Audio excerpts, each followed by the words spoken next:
Good morning, good day, good evening, wherever you are.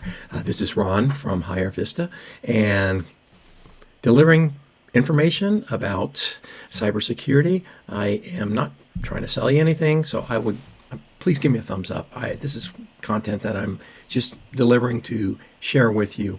And in particular, our topic today, and by the way, I'm in Flagstaff, Arizona, and I know it's almost May, and I'm wearing a sweater. It gets a little bit chilly here in Flagstaff once in a while. We're up in the mountains, and I love the area. Let's see, CMMC version 2. I wanted to clarify some confusion out there, and thereby bringing you this video. If you want these slides, send me an email. If you have any questions, send me an email. In terms of comments, I will look at comments. However, if somebody's trying to sell you something in the comments, ignore them. It's not me. I'm not here to sell you anything, just give you some good information. Anyway, I wanted to talk about CMMC version 2. I received so many marketing offers doing cybersecurity, and it's kind of embarrassing in a way, because I look at some of these companies and they're some of them are doing a great job at explaining things. Others are just trying to sell you stuff that hasn't been really fully refined and defined yet. So let's talk about CMMC version 2. Now, why would you want to use CMMC? If you are a defense supplier or a manufacturer, you're a sub for a prime, and you're working on items for let's say an F-35, so you're working on a plate that you get powder coated. Great, this is for you. Or if you're just looking for a really good cybersecurity framework that you can use for selling beer and potato chips, CMMC is actually a good model to do that. It's not ready for prime time yet. I'll explain that. We'll talk a bit about the evolution, the rulemaking. There's CFR 32 and 48. That's the rulemaking process. The timeline, again, I'll just say it on the onset. Timeline for CMMC is really about 1.5 or 2 years out, because CMMC, if you don't know this yet, they will ask you to have an audit at the end of it. In other words, it'll be like AS 9100, which is a quality certification.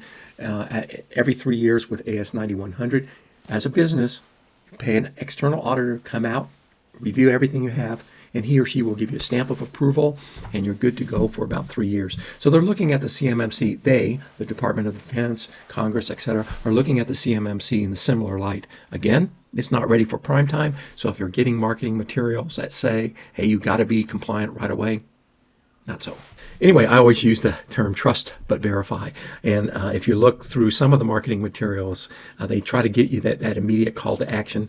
I want to change the conversation just slightly. There is a call to action, but it's really focused on something else. It's focused on the NIST 800-171 R2 right now. So the evolution of CMMC 2.0 in September 2020, not too long ago, DoD published an interim rule for DFARS in the Federal Register. And you can look at that. There's that documentation case 2019 DE 041, which did the initial version was version 1, and that was in 2019. And bottom line, it became such a mess. And I'll explain how it became kind of a mess. In November 30th, 2020, there was a 5-year phase-in period for CMMC, as well as CMMC version 2 came out. So that created a little bit of a confusion with the CMMC, the SP 800-171, and so it became a little bit of a hubbub. So let's dial back a little bit. DFARS is the set of regulations that was derived from FARS, Federal Acquisition regulations that filtered down for defense.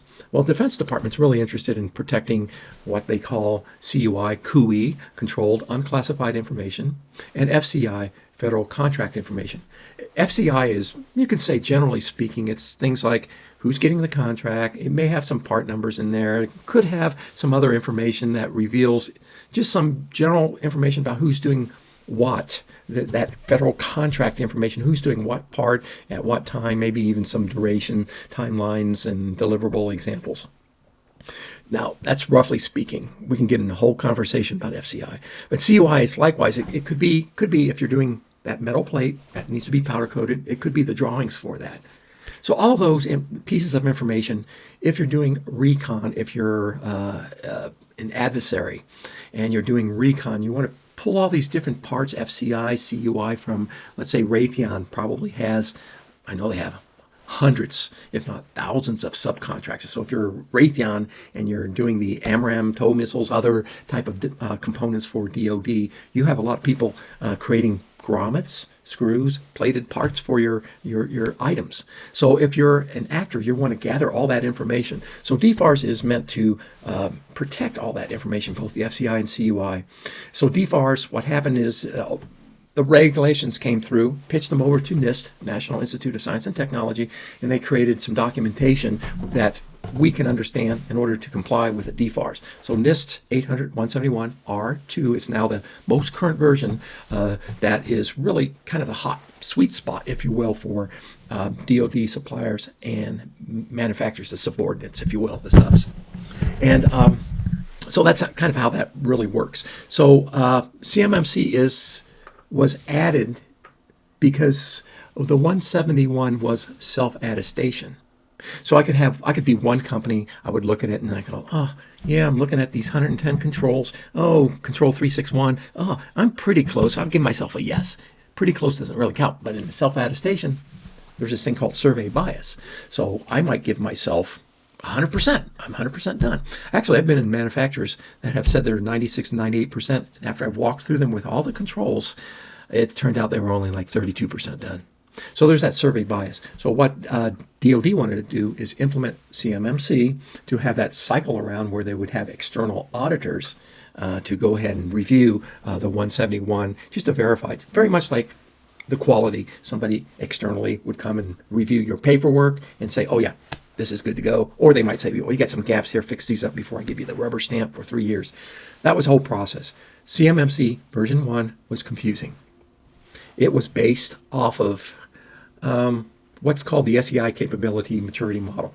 And I've worked with this in software development environments. This came out probably, I'm thinking late 80s, but I certainly used it in the 90s for software environments. It had 5 tiers. Carnegie Mellon, SEI, Software Engineering Institute. This is the source of that.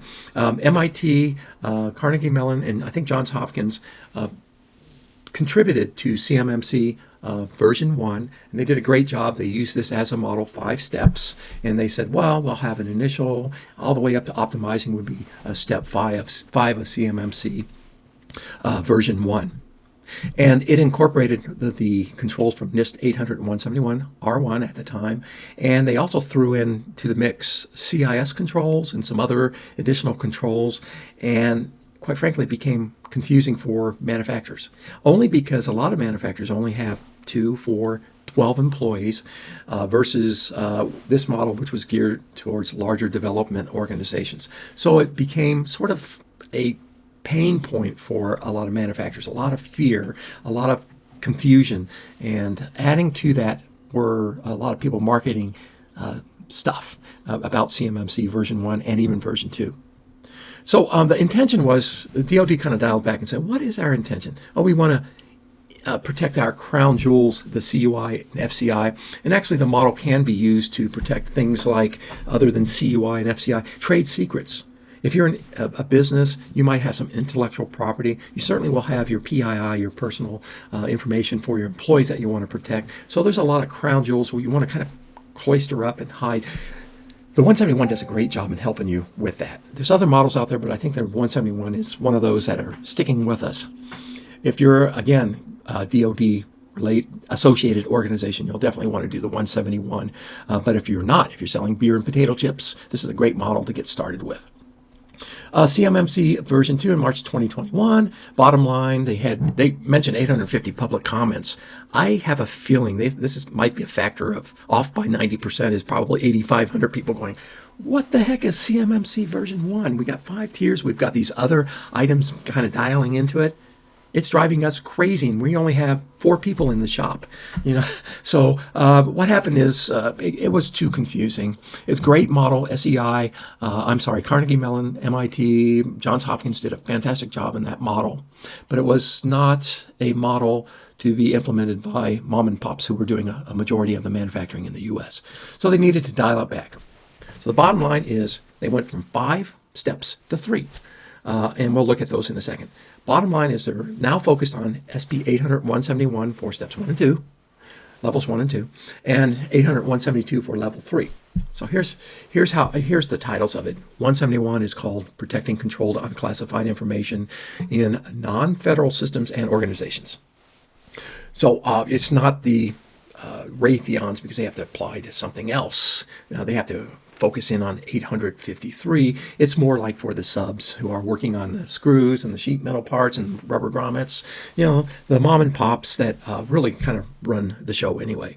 The 172 is enhanced, so you can look at that as the add-on.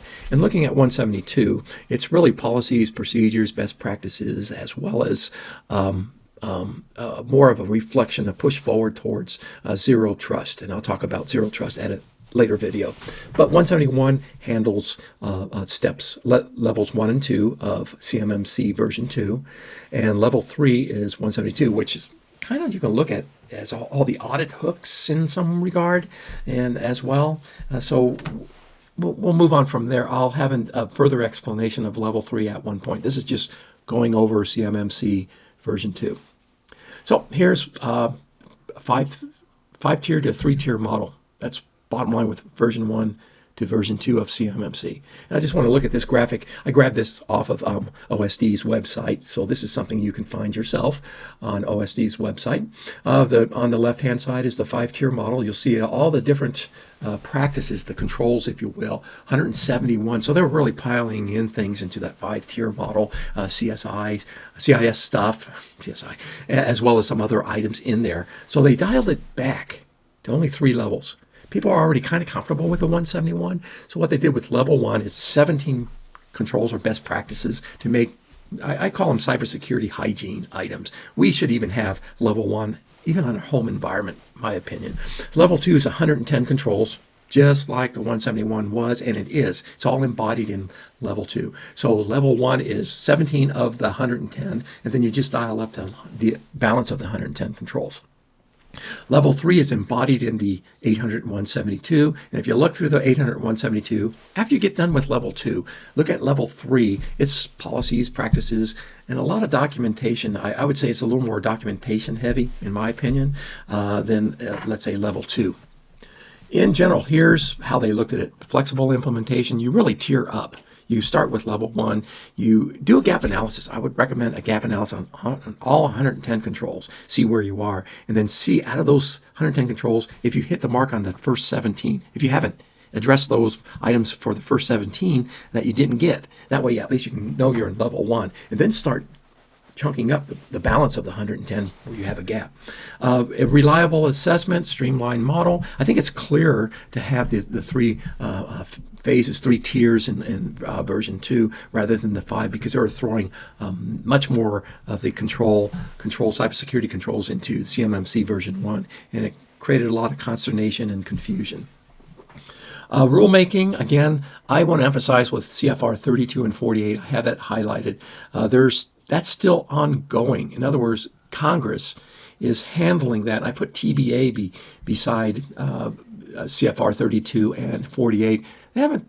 It's not done. It's still in the oven baking. Congress has not put a final stamp on this. So if you're getting some marketing information that says you got to be CMMC version 2 right now, no, they don't have it all. Matter of fact, the CMMC AB accreditation board that is certifying auditors, that's not fully baked either. So we've got some pilot projects running with CMMC, some accreditation board auditing, some of that pilot work is being done, but it's not hard and fast right now. The only thing that is really baked right now and ready for prime time right now is the NIST SP 800-171 R2, which will give you up to levels 1 and 2. And look at the 172, which will then help enhance and bump you up to level 3 of CMMC version 2. Again, version 2 is not fully baked yet. Who knows? They might come in when CFR 32 and 48 get stamped. They might have a version 3. I don't know. So right now, if you're getting marketing material that says you've got to be CMMC, take it with a huge grain of salt right now. Contact me if you have any questions about that. The timeline, again, if you look at Project Spectrum, does a great job at mapping some things out. That's the Department DoD has Project Spectrum. They talk about things like you need to have a POAM. You need to have a system security plan, an SSP. You need to have policies and procedures that all speak to cybersecurity. You need to have a networking diagram. Of course, all of these items are really items that you really want to keep close. You don't want to post them anywhere or send them in unencrypted email to anybody. You keep it close. So it's SSP, network diagram, policies, procedures, incident reporting, and response plan. That is a big one because that is a very needed item. And if you look at the 800-171, if you're a DoD supplier or manufacturer and you have an incident, you have 72 clock hours to report that. So you might as well get that all dialed in. If you're, again, selling beer and potato chips and want a good security model, you still want to report that. And the reporting mechanisms right now are loosely with CISA or the FBI, and that's being tightened up as we speak now in general. But if you're a DoD, you'll report to the DIBnet, and in that way, if you have an incident, it gets really spread out and reported, gets put in on certain databases, and we'll talk about that whole process later. But I wanted to give you an idea about the CMMC version 2. Project Spectrum goes into a little bit of the details. Check into that. Some good information with DoD in terms of Project Spectrum. And if you're again, a DoD supplier or a vendor of some sort, that may be a good resource for you. And it's free. I love free stuff. DoD, again, CMMC audits are not occurring except in certain pilot testing instances. So there's not that going on because CMMC 2 has not been solidified yet. Still in the oven baking. So where to start? Again, CMMC level 2 is right now the target, the eventual target. Start with a gap analysis of the 110 controls embodied in 800-171-R2. Excuse me, SP 800-171-R2. NIST doesn't like me leaving out the SP, so sorry about that, NIST people. My estimation is about 40 to 45% of the 110 controls are technical in nature, whether you're standing up a firewall, setting up VLANs, IP subnets, setting up a SIM, those sort of things. So the 40-45%. The balance is policies, procedures, best practices. So it's not a good idea. It is not a good idea to have just IT working on this. It really needs the whole organization from CEO, CFO, all the way over to IT. Everyone needs to be really involved because 40-45% technical. The balance, policies, procedures, how you handle things, incident response, incident reporting, that involves everyone in the organization. So please keep that in mind. If you have any questions about any of the controls, drop me a note, an email preferably, because I'm doing cybersecurity courses as well as teaching at a university, as well as doing the actual work with vendors, as well as work with suppliers, etc., in helping them through this. So if you have a quick question, I will be glad to point you to resources, and then we can go from there. After you're done with levels 1 and 2, let's say you've got 110 of the SP 800-171 R2 controls handled, documented, policies, procedures, incident response plan, you've got all that dialed in. Start looking at the 800-172, and that's enhancements to everything. So, by the way, you want to do this on a cyclical basis. And a lot of manufacturers will dovetail it in with their AS 9100 quality cert. Whenever that spins around annually, they'll redo it, revisit 171 and even 172 in that whole cycle. If you have an incident in between, you're going to have to the best practice, let me put it that way, is to spin through all of the controls and make sure you have everything buttoned up. Okay? And that's really what the incident reporting and response plan is all about. I'll talk about that at a future video. So here's some resources right here. The OSD, I mentioned that for some of the diagrams. You can get the current information about the status of CMMC here. The NIST 800-171-R2 is really the primary document. The 172 is the additional step above. So if bottom line, if someone's selling you or trying to sell you the urgency to get CMMC version 2 and buy my XYZ product and training, not ready for prime time, honestly, I think you can probably get started with reviewing the 800-171-R2 on your own. And if that gets a little bit confusing. Get some support from, let's say, your local manufacturer extension partner, MEP. Every state has one. I'm in Arizona, so they have an Arizona MEP. I think they're out of the Department of Commerce. California has an MEP, California Manufacturing Technology Consulting. Other states in Puerto Rico, so there's 51 MEPs. Look for that as a free or very limited cost resource to get you started. You may not have to spend the big bucks with a lot of companies that are doing way too much marketing. So anyway, drop me a note. My email, hopefully I put on this last slide right here, ron@hirevista.com. And you can just pop a comment in if you want. I probably won't be as responsive to the comments because I'm also doing other work. But an email, certainly. Drop me any questions, comments, suggestions, complaints, any other items that you want to talk to me about. And love to have a conversation with you about this. So thank you very much for your time, and I appreciate it. If you can give me a thumbs up, that'd be fantastic. Okay, take care. Bye-bye.